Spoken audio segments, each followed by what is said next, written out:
बंसीपुर गांव में हमेशा ही हरियाली और चहल पहल रहा करती थी।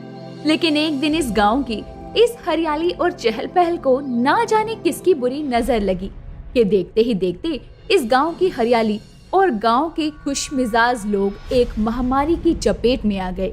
इस महामारी की संगत में आने वाले सभी लोग अपनी जान गंवा बैठे, जिनमें से एक महक और पिंकी का परिवार भी था।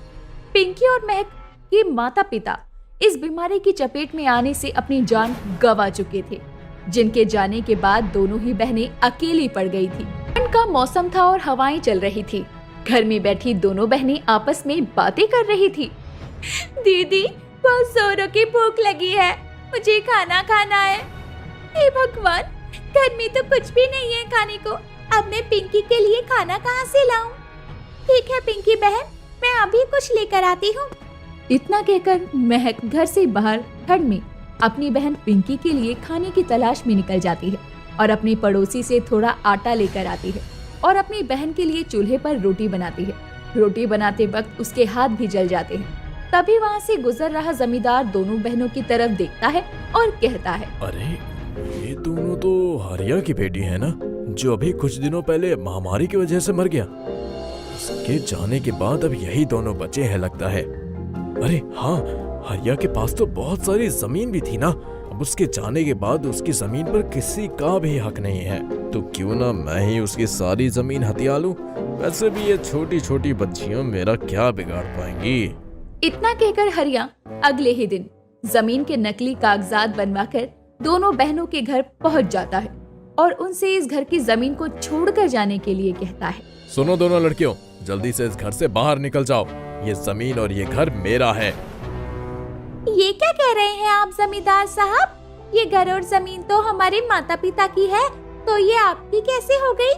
लगता है तेरे बाप ने मरने से पहले तुझे बताया नहीं कि उसने तेरी माँ के इलाज के लिए ये जमीन और घर मेरे पास गिरवी रखवाई थी और पैसे चुकाने से पहले ही वो दोनों इस दुनिया से चल बसे। तो अब कानून के मुताबिक ये जमीन मेरी हुई। अब तुम दोनों यहाँ ज्यादा देर नहीं रह सकते, बाहर निकल जाओ यहाँ से। दीदी, जमींदार साहब क्या बोल रही हैं?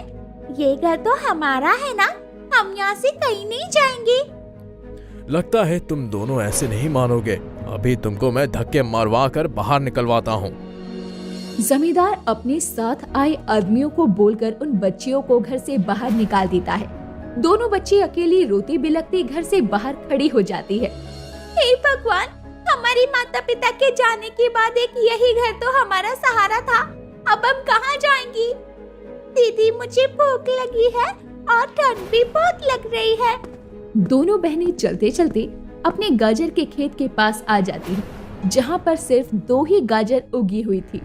ये देखकर महक जल्दी से खेत में घुस जाती है और वहाँ से दोनों गाजरों को उखाड़ कर ले आती है और एक गाजर अपनी बहन को देकर कहती है, बहन, अभी ना यही वाली गाजर बची है, इसी से हम अपना पेट भर सकते हैं। कोई नहीं दीदी, अभी के लिए इतना खाना मेरे लिए काफी है। चलो यहाँ से चलते हैं। जैसे ही पिंकी गाजर मुंह में रखने वाली होती है, तभी एक बूढ़ी औरत की आवाज आती है, बेटी, कुछ खाने को दे दे, बहुत दिनों से कुछ खाया नहीं है, बहुत तेज भूख लगी है, भगवान तेरा भला करेगा। ऐसा कीजिए अम्मा, आप ये गाजर खा लीजिए, हमारे पास इसके अलावा कुछ भी नहीं है। बेटी, तेरा मन कितना साफ है, भगवान करे इसके बदले में तेरी सारी इच्छाएं पूरी हो जाए। बुढ़िया ये बोलकर चली जाती है। ये क्या दीदी, आपने अपने हिस्से की गाजर उस बूढ़ी अम्मा को दे दी, अब आप क्या खाएंगी? ऐसा करिए, आप मेरी गाजर से आधी गाजर ले लीजिए।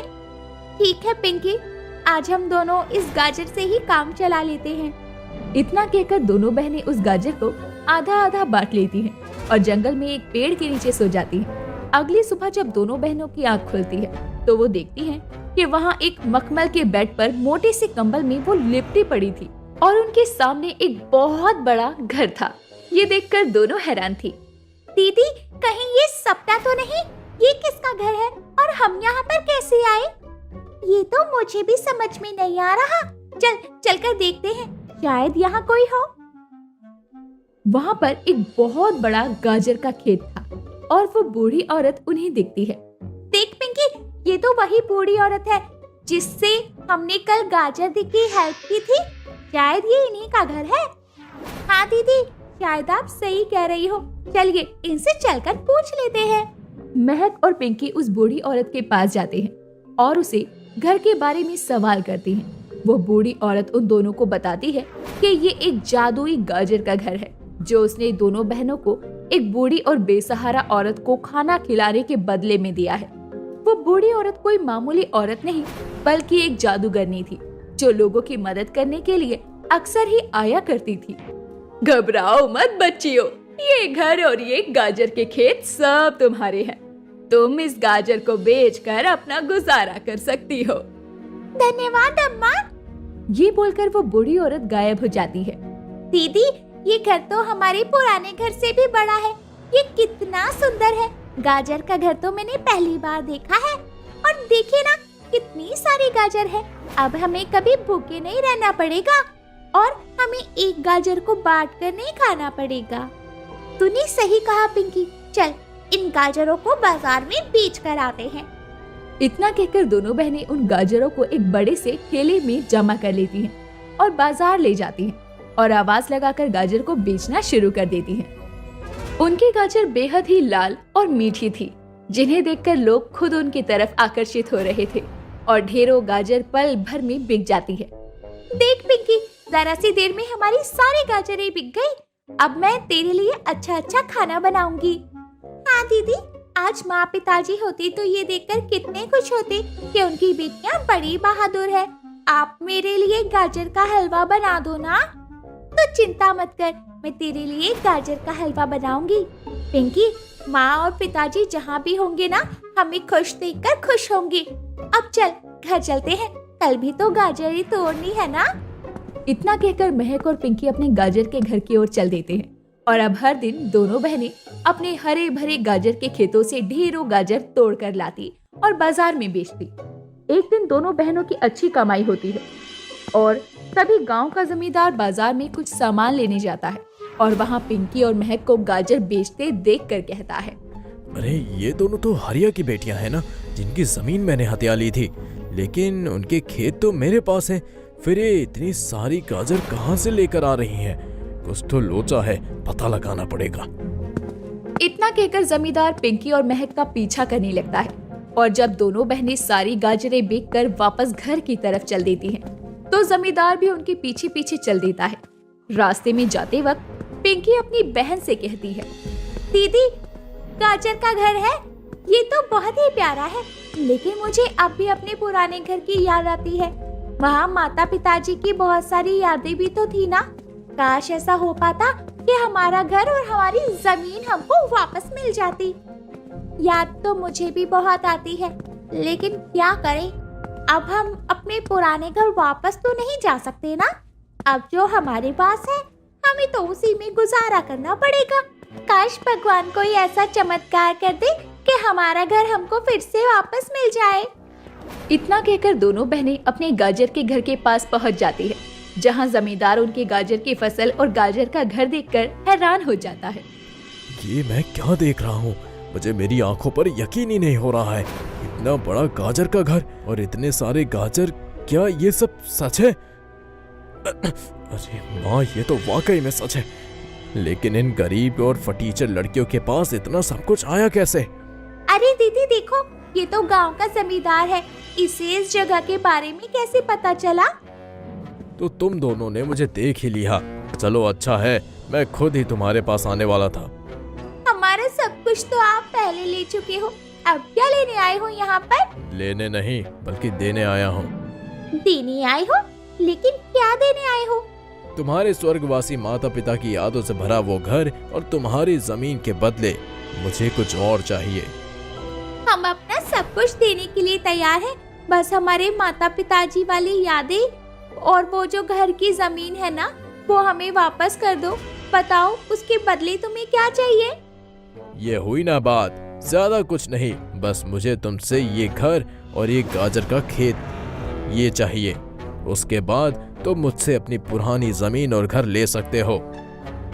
अगर सौदा मंजूर है तो बताओ। जमींदार की शर्त पर दोनों बहनें हैरान हो जाती हैं और एक दूसरे की तरफ देखने लगती हैं। छोटी बहन पिंकी जमींदार से गुस्से में कहती है, नहीं, हम तुम्हें ये सब नहीं देंगे। तुम पहले भी हमसे चालबाजी करके सब कुछ ले चुके हो। क्या भरोसा तुम इस बार भी धोखा देकर हमें यहाँ से भगा दो तो? ऐसा कुछ नहीं होगा इस बार। कानूनी कागजात होंगे जिस पर तुम्हारे मेरे दस्तखत होंगे। ठीक है, फिर कल कानूनी कागजात के साथ में आ जाना। हम अपना सब कुछ तुम्हारे नाम करने को तैयार है। बदले में तुम हमारे माता पिता वाली जमीन और वो घर हमें वापस कर दोगी ना? सौदा मंजूर। जमींदार लालच में आकर अगले ही दिन उनकी पुरानी जमीन के कागजात लेकर आ जाता है और दोनों बहनें अपनी माता पिता की यादों से जुड़े उस घर में वापस चली जाती हैं और ये गाजर का घर और खेत जमींदार को सौंप देती हैं। लेकिन जमींदार को ये नहीं पता था कि उसका लालच एक दिन उसे कंगाल कर देगा। कितनी नादान है ये दोनों बहनें। उस बंजर जमीन और टूटे फूटे घर के लिए इतना अच्छी जमीन जायदाद छोड़कर चली गई। अब मैं पहले से भी ज्यादा अमीर हो जाऊंगा।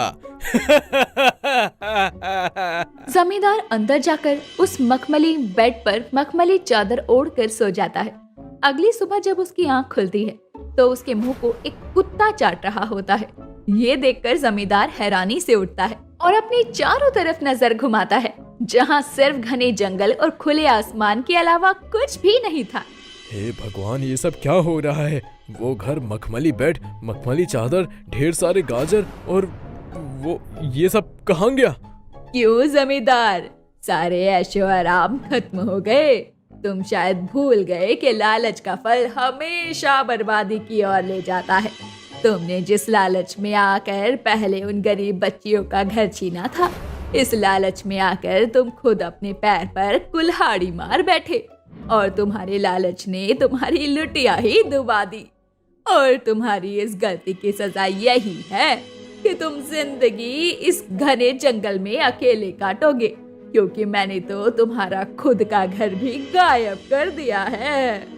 इतना कहकर वो बुढ़िया वहाँ से गायब हो जाती है। जमींदार अपनी गलती पर पछताता रहता है, क्योंकि उसका खुद का घर और जमीन भी गायब हो चुकी थी। दूसरी ओर पिंकी और महक अपने पुराने घर को पाकर बहुत ज्यादा खुश होती हैं और अपने गाजर के खेतों पर दोबारा मेहनत करके हरी भरी फसल उगाती हैं और सबकी मदद करती हैं।